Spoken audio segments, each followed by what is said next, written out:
নিতাই নিত গৌর, একবার বুঝলে নিতাই গৌর বলে নিতাই নিত গৌর, নিত রস বিহারী নিতাই, খেনেক পুরুষ খেনেক নারী, একলা নিতাই।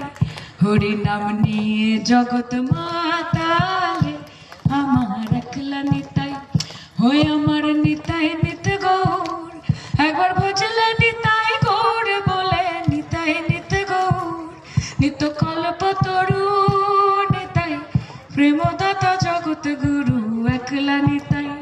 হরি নাম নিয়ে জগৎ মাতালে আমার একলা নিতাই, হয়ে আমার একলা নিতাই, একলা নিতাই, একলা নিতাই, একলা নিতাই।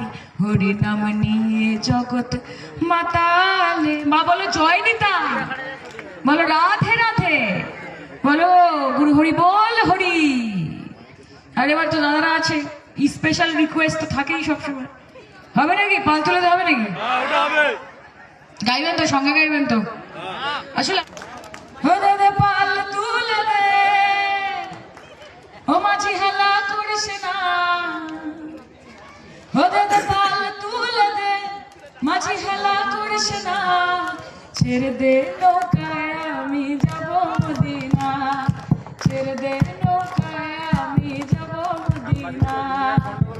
দুনিয়ায় নবী এলো মা মিনার ঘরে, কাঁদিলে হাজার মানে খাসিলে মুক্তা ঝরে। ও দয়াল মুর্শিদ যার শাখা তার কিসের ভাবনা, মুর্শিদ যার শাখা তার কিসের ভাবনা। আমার হৃদয় মাঝে কাবা নয়নে মদিনা, আমার হৃদয় মাঝে কাবা নয়নে মদিনা। রে ঘটনা তাহলে খেলা হবে। আমি কি আজকে এখান থেকে ফেরত গিয়ে মমতাদিকে বলতে পারি যে দিদি নন্দীগ্রামে খেলা হবে?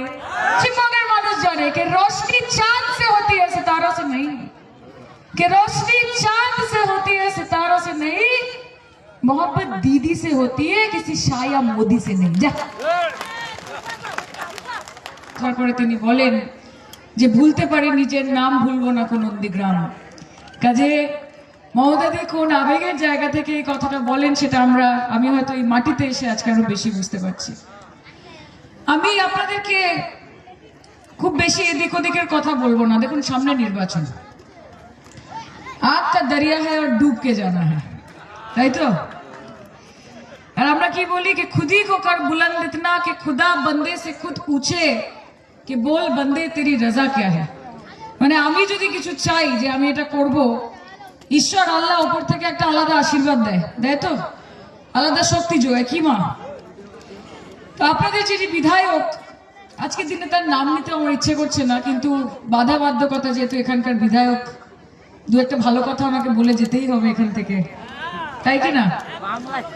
একটা অপূর্ব রাস্তা বানিয়েছেন দেখলাম, রাস্তাই নয় সেটা, যেটার জন্য আস্তে আস্তে আমার প্রায় আধ ঘন্টা বেশি লাগলো। তো আমি ভাবলাম যে শুধু মুখে বড় বড় কথা বলেন, অনেক বড় বড় ভাষণ দেন, কিন্তু কাজের নামে নাম নেই কোনো। তা 5 বছর যে হলো, এবং এই 5 বছরে কটা রাস্তা করেছেন, কত আলো করেছেন, কটা জল করেছেন, কটা নল করেছেন, কটা কল করেছেন, কটা মানুষের পাশে দাঁড়িয়েছেন, কত মহিলাকে নিরাপত্তা দিয়েছেন, সুরক্ষা দিয়েছেন, সেই হিসাব আপনাদের কাছে আছে? আপনারা খুশি আপনাদের বিধায়ককে নিয়ে? খুশি আপনারা নিজেদের বিধায়ককে নিয়ে? আসলে সত্যি কথা বলতে আপনাদের হয়তো লজ্জা লাগে যখন আপনাদের বিধায়কের ব্যাপারে কেউ জিজ্ঞেস করে আর আপনাদের বলতে হয় যে আমাদের বিধায়ক তো শেষ আধ ঘন্টা কাউন্টিং রুমে লোডশেডিং করে জিতেছে। খারাপ লাগে না বলতে? কাজে আপনারা অবকাম করে ইনশাআল্লাহ খুব ভালো, খুব ভালো। তা আমি যখন শুধু অভিনয় করতাম, যখন অভিনেত্রী ছিলাম, তখন দু একবার শুভেন্দু বাবুকে দু একটা প্রোগ্রামে দেখার অভিজ্ঞতা আমার হয়েছিল। তো তখন উনি এটা অন্য রকমের মানুষ ছিলেন, হাসতেন, সবার সাথে কথা বলতেন। মমতাদি এতগুলো পদ দিয়েছে, এতগুলো দপ্তর দিয়েছে, এত মান দিয়েছেন, সম্মান দিয়েছেন, মানুষের পাশে গিয়ে দাঁড়াতেন, কার কি প্রয়োজন, কার কি দরকার সব শুনতেন, দুহাত ধরে সবাইকে দিতেন। তো সেই শুভেন্দু অধিকারী আলাদা ছিল। আর এখনকার শুভেন্দু অধিকারী সারাক্ষণ ঘুরে বেড়াচ্ছেন। ঘুম থেকে উঠে মমতা ব্যানার্জিকে গাল দিচ্ছেন, ঘুমোতে যাওয়ার সময় অভিষেক ব্যানার্জিকে গাল বন্ধ করছেন, কুলকুচি করতে করতে তৃণমূল কংগ্রেসকে গালাগালি দিচ্ছেন, আবার যখন আলু হাতে আলু সিদ্ধ মাখছেন তখনও মমতা ব্যানার্জি অভিষেক বন্দ্যোপাধ্যায়কে গালি দিচ্ছেন, ভাবছেন আরেকটু ভালো যদি খেতে হয়ে যায় আলু মাখাটা। কিন্তু আমি আপনাদের একটাই কথা বলতে চাই যে রাজনীতি হতে হবে মা কনস্ট্রাকটিভ, অর্থাৎ এমন রাজনীতি করতে হবে যেটাতে মানুষের জীবনের আমূল তুমি পরিবর্তন করো। যেরকম হাতে প্রধানমন্ত্রী যখন সেঙ্গল নিয়ে ঘুরে বেড়ায় পার্লামেন্টে, ওরকম একটা সেঙ্গল হাতে নিয়ে যেমন রাজা হওয়া যায় না, ঠিক সেরকম লম্বা সাদা দাড়ি রাখলে রবীন্দ্রনাথ ঠাকুর হওয়া যায় না, তাই তো? এবং তার মতোই সকাল থেকে রাত অব্দি মুখ্যমন্ত্রী মমতা বন্দ্যোপাধ্যায়কে গাল বন্ধ করে পশ্চিমবঙ্গের মুখ্যমন্ত্রী হওয়া যায় না, এটা বুঝতে হবে।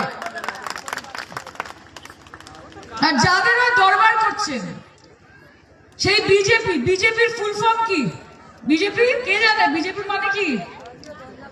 জঞ্জাল পার্টি। আরে কে বাত, সবাই জানে।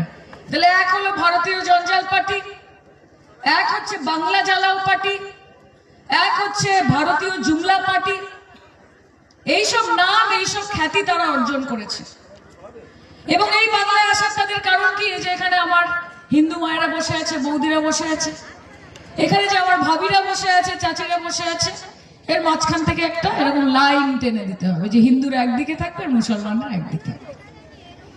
শুধু হিন্দু মুসলমান, শুধু ইন্ডিয়া পাকিস্তান, শুধু শ্মশান কবরস্থান, এছাড়া বিজেপির আর কোনো কাজ নেই। আপনি জিজ্ঞেস করুন কটা স্কুল বানিয়েছেন, বলতে পারবে না। আপনি জিজ্ঞেস করুন কটা হাসপাতাল বানিয়েছেন, বলতে পারবে না। আপনি জিজ্ঞেস করুন যে নরেন্দ্র মোদী বলেছিলেন যে আমি বছরে 2 কোটি চাকরি দেব ভারতবর্ষের নজওয়ানদের, 11 বছরে 22 কোটি চাকরি। কটা চাকরি দিয়েছে জিজ্ঞেস করুন, বলতে পারবে না। বলেছিল মিস কল মারলে চাকরি দেব ত্রিপুরাতে, মিস কল মেরে গেছে লোকে, চাকরি আর আসেনি। বলেছিল 15 লাখ ব্যাংক অ্যাকাউন্টে ঢুকবে, 15 পয়সা ঢুকেছে কারোর? হাত তুলুন তো দেখি। 15 পয়সা ঢুকেছে কারোর কাজে? কত ঢুকেছে?